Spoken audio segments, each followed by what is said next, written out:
pense que d'abord tout, on voulait vraiment s'accrocher à qui nous sommes, Feel Welcome.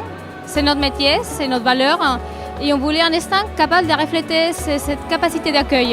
Et pour ça, on s'est dit il nous faut un lieu qui soit ouvert, qui soit capable d'accueillir des gens, mais aussi de les faire vivre d'expériences.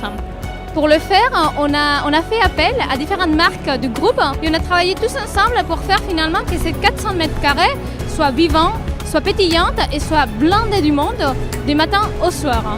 On a travaillé avec Joan Joe qui a donné carrément les look and feel des stands, quelque chose de très jeune, très millénial, de très décontracté. C'est ça qu'on voulait.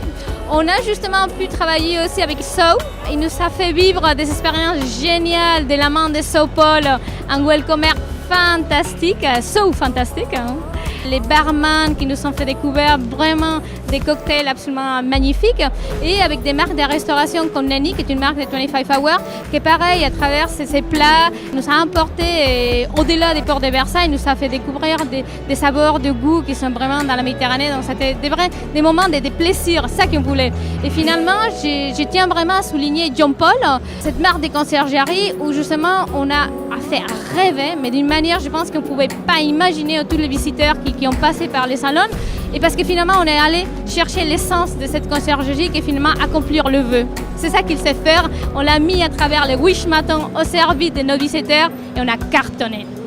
Accor Hotel et Paris 2024, je pense que c'est une très belle histoire de collaboration et de partage.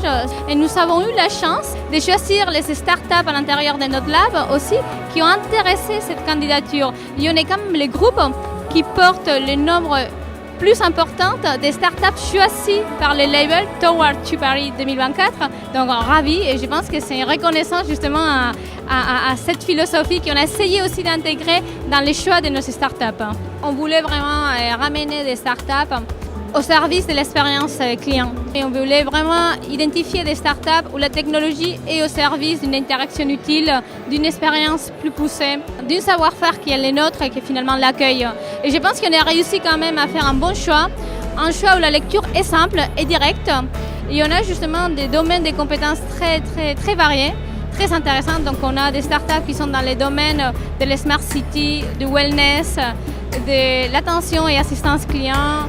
On a justement le sommeil en lieu contrainte, comment favoriser différents types d'expériences dans un univers de l'hospitalité qui est très large. Il peut y avoir vraiment un aspect très multifacette. Donc je pense qu'aujourd'hui avec notre choix des startups, on y arrive.